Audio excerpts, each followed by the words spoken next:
Salut les amis, donc dans cette vidéo on va personnaliser et mettre en place cet aquarium là. Comme tu as pu le voir dans la vidéo précédente, j'ai acheté cet aquarium de 49 litres brut. Et le but ça va être de lui donner un côté naturel très sympa. Et pour ça on va commencer maintenant, c'est parti. Tu peux voir que j'ai fait tremper à l'extérieur, excuse-moi j'ai plus de micro si tu m'entends très mal. Des petites racines tu vois, pour que tout le tanin se dégage et pouvoir travailler facilement. Donc là ce qui va se passer c'est que je vais les rincer un maximum et ensuite commencer à voir comment je peux les mettre dans l'aquarium. Bon, j'ai des racines que j'ai pris dans la nature, du coup je vais les faire bouillir parce qu'on sait pas ce qu'il y a là-dedans tu vois. Aussi bien de la cyano, des bactéries, d'autres bactéries de malades. Donc aucune petite merde dans notre aquarium. Voilà. Allez, on laisse bouillir quelques instants. Regarde déjà au bout d'une minute, la couleur de l'eau, tout le tanin qui se dégage. Bon, le tanin me gêne pas, hein, mais c'est vraiment tout ce qui est champignons, etc. Voilà les racines super sympathiques. Celle-ci est retrouvée en bord de rivière, regardez. Tu pars sur un bas comme ça avec des petites roches entourées, franchement, magnifique, magnifique, magnifique. Après, ouais, il y a des petites racines avec... Ça par contre j'ai pris en animalerie. Bon ça coûte 10 balles mais tu vois l'effet est super sympa. On croit pas une tête de crocodile ça? Ouais. Pas tous, hein. Je crois qu'on y croit pas tous. Là j'ai celle-ci. Pareil 10 balles, regardez-moi l'effet qui est vraiment magnifique. Bon et moi je fais les placements des racines dans l'aquarium et puis je vous fais un petit débrief une fois que c'est mis en place.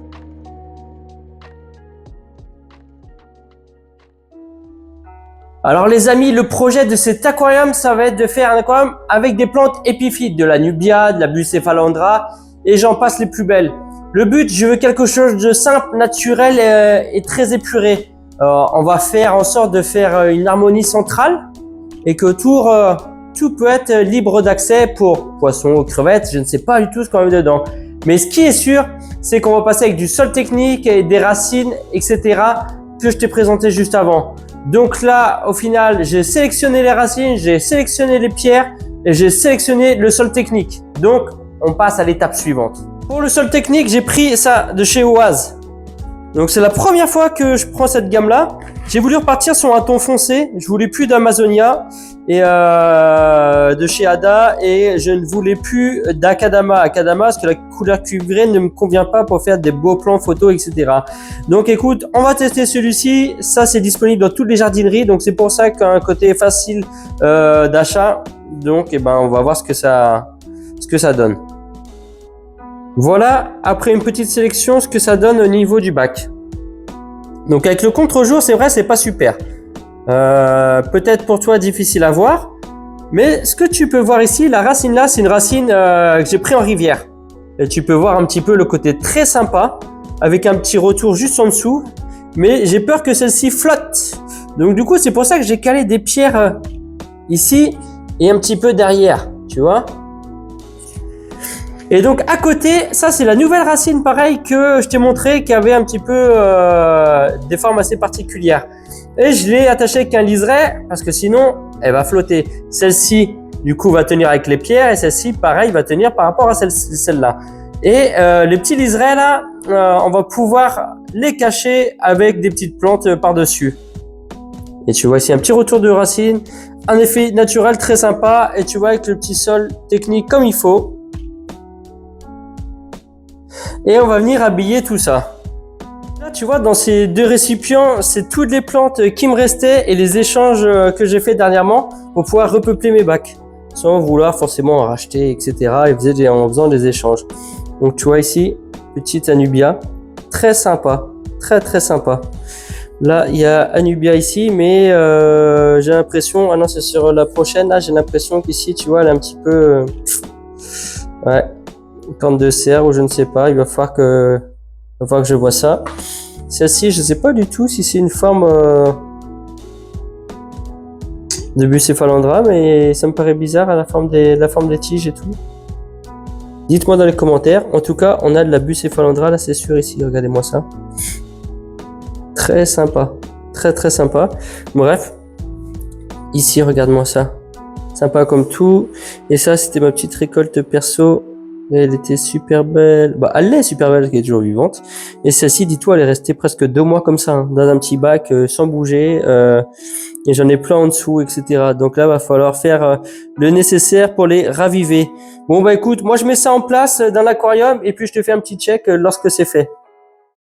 Voici ce que ça donne, les amis. J'ai coupé toutes les plantes qui étaient malades que j'avais récupérées. Et comme tu peux voir, là, il y a pas mal de petites Bucephalandra. Différents types. Anubia ici. Une belle petite Bucephalandra. Et tout ça, j'espère que ça va tenir en eau. En tout cas, voilà ce que ça donne. Donc on veut un style vraiment minimaliste et que ça pousse tranquillement. Le but, c'est de faire vraiment, comme je dis, de la plante épiphyte. Ça reste très simple, mais ça va être très classe. Donc maintenant, je vais faire la mise en eau. Donc eau osmosée parce qu'on a un sol technique. Et puis, mettre un petit filtre. Pour la mise en eau, tu me diras, j'aurais pu mettre un sac plastique, quelque chose, et puis verser les bidons, mais franchement, j'ai vraiment pas envie d'être brutal et défoncer mon décor. Surtout qu'il faut que je vois si la racine flotte malgré les pierres. Alors là, on va passer comme ça, comme système de remplissage. Ça, c'est un bidon de 30 litres. Je vais remplir avec mes 2 bidons au fur et à mesure pour que ça fasse les 49 bruts. Et là, avec cette pompe de relevé, elle peut aller jusqu'à 2 mètres de hauteur. Donc du coup, ça va venir, mais ça va ruisseler vraiment tranquillement dans le bac. Voilà. Et comme ça, pas d'inquiétude, en principe, rien ne devrait bouger et l'affaire devrait être bonne. Bon allez, je lance tout ça. Donc tu vois le débit, et comme ça ruisselle vraiment tranquillement. Ça ne bouge pas mon sol technique. Et tu vois le bordel qu'a fait. Bon j'avoue, ça fait des années que je l'ai, et elle a à manger, hein, franchement. Donc là, il va peut-être falloir que je essaye de démonter ou voir c'est quoi le problème. Ou peut-être que je recommande une autre à l'avenir, parce que moi je remplirai mes bacs comme ça. J'ai plus envie de porter quoi que ce soit et m'embêter. Allez. Super. Et pour reminéraliser, je vais le faire directement dans l'aquarium. Là, il n'y a pas de vivant, on risque pas de déstabiliser quoi que ce soit et de mettre la vie en danger de qui que ce soit. Donc je vais mettre le sel directement à petite dose dans l'aquarium une fois qu'il va être rempli. Le remplissage de l'aquarium est fait, c'est bon, mission réussie et la racine ne flotte pas. Ça, c'est top. Donc maintenant, ce qui manque, on va mettre un petit filtre cascade. En principe, je dois recevoir un super filtre, mais que j'ai reçu en retard et que je devais vous présenter dans cette vidéo.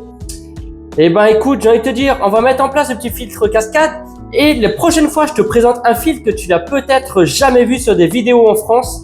Et ça, je ne mâche pas mes mots, c'est la réalité.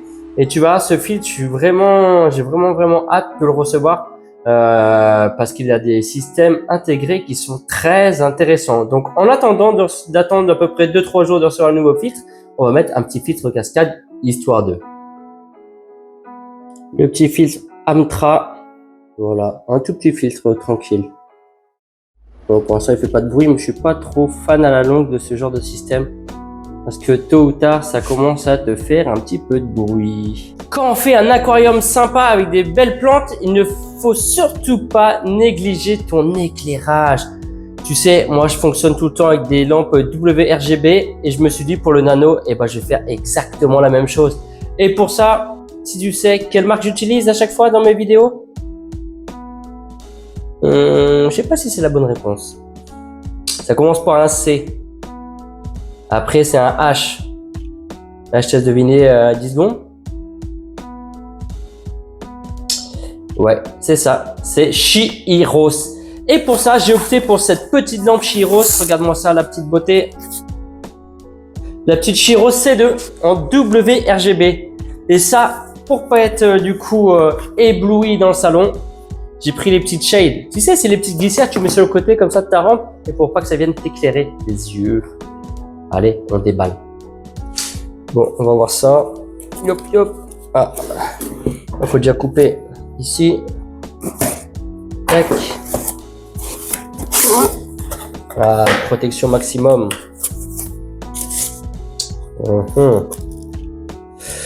Ah, la bête. Voilà la bête. C'est super bien emballé. En tout cas, je suis très fan de Chiros. Hein. Ça, je suis fan de Chiros parce que tu as tous les programmes qui sont programmables directement par smartphone, etc. Et regarde-moi ça, la petite finition des familles là, la petite finition sympa. En tout cas, c'est une matière très très quali. Hein. Bon, est-ce que je vais pouvoir réussir à défaire ça? Hop, bon bah hop, voilà. Regarde-moi ça. C'est pas du plastique, hein. Ça c'est de l'alu. Et des super LED. Les buts, c'est de l'accrocher au bac. Et de faire ça correctement. Ok, ça je sais pas si c'est normal. Ces petits trucs là. Bon allez, on poursuit. Je l'installe directement sur l'aquarium et je te montre ce qu'il en est.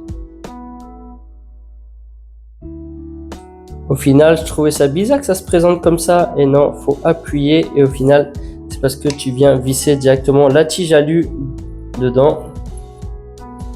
Et je peux dire qu'après, ça va être du costaud.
Donc n'hésitez pas à me laisser un petit commentaire pour me dire ce que vous pensez de ce projet et savoir surtout qu'est-ce qu'on met dedans. N'oubliez pas, c'est de l'eau osmosée, reminéralisée. On va tourner à peu près aux alentours des 250 micro-Siemens. Voilà. Je vous remercie d'avoir pris le temps de regarder cette petite vidéo. Je vous fais plein de bisous et je vous dis à très bientôt. Et restez vigilants parce que prochainement, vous verrez quelque chose que vous n'avez pas vu sur YouTube en France. Allez, bisous et à bientôt. Ah ouais, je suis bête.